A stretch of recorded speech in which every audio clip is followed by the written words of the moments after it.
రాష్ట్ర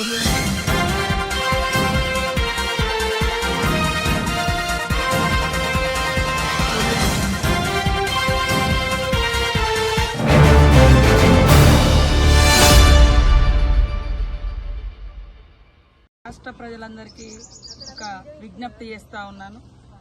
గత కొంతకాలంగా పెద్ద ఎత్తున హైయెస్ట్ టెంపరేచర్ అనేది రావడంతో ముఖ్యంగా మారుమూల ప్రాంతాలలో, గోదావరి పరివాహక ప్రాంతాలలో కూడా ఎండ తీవ్రత ఎక్కువ ఉండడంతో మరి ప్రజలందరికీ కూడా ఇబ్బంది కలిగేటువంటి పరిస్థితి ఉన్న రీత్యా అందరూ కూడా ఎవరికి వాళ్ళు స్వీయ జాగ్రత్తలు పాటించాల్సిన అవసరం ఉంది.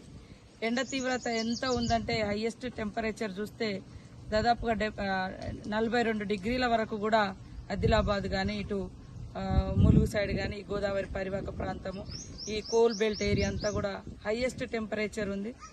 మన ఆదిలాబాద్ నుంచి మొదలుకుంటే కరీంనగర్, వరంగల్, ఖమ్మము, అదేవిధంగా ఇంకా కొంత మైదాన ప్రాంతాలలో కూడా పెద్ద ఎత్తున ఎండ కనపడుతున్న దృష్ట్యా, ఎండ ఉన్నంత దృష్ట్యా మరి అందరూ కూడా జాగ్రత్తలు తీసుకొని బయటికి రావాల్సిన అవసరం ఉంది. ముఖ్యంగా కూలీలు పొద్దున్నే 6 గంటలకు పోయి 10 గంటల లోపు ఇండ్లలోకి వస్తే బాగుంటుందని తెలియజేస్తా ఉన్నాం.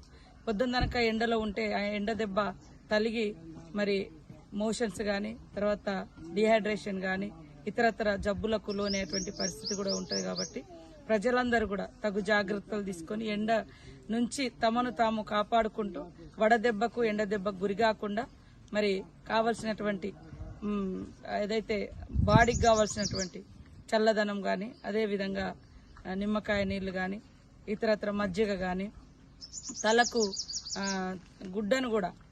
కూడా ఒక గుడ్డను కట్టుకుంటే బాగుంటుంది. లేదా క్యాప్ లేదా గుడ్డ ఇట్లా కట్టుకొని బయటకు వస్తేనే కొంత ఎండ నుంచి రక్షణ ఉంటుంది.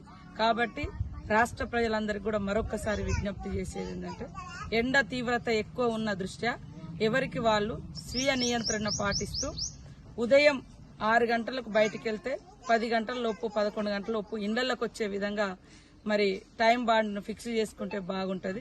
ఎక్కువ నీళ్లను కూడా తీసుకోవడం, నిమ్మకాయ కానీ, మజ్జిగ కానీ తీసుకోవడం, తలకు గుడ్డలు లేదా క్యాప్లు ఏర్పాటు చేసుకుని బయటకు వస్తే బాగుంటుంది. వడగాల్పులు ఉన్నాయి. అదేవిధంగా ఎండ కూడా హై టెంపరేచర్ 42 డిగ్రీస్ వరకు కూడా ఆదిలాబాద్ నుంచి మొదలు పెడితే ఈ కోల్ బెల్ట్ ఏరియా, గోదావరి పరివాహక ప్రాంతం, అటవీ ప్రాంతం ఇటు ఎక్కువ కనబడుతుంది. కాబట్టి మరి రాష్ట్రంలో ఉన్నటువంటి మిగతా ప్రాంతాల్లో కూడా ఎండ తీవ్రతను దృష్టిలో పెట్టుకొని తగు జాగ్రత్తలు తీసుకోవాల్సిందిగా రాష్ట్రంలో ఉన్నటువంటి ప్రజలందరికీ కూడా పేరు పేరున నమస్కారాలు తెలియజేస్తూ కోరుకుంటా ఉన్నాం. నమస్కారం.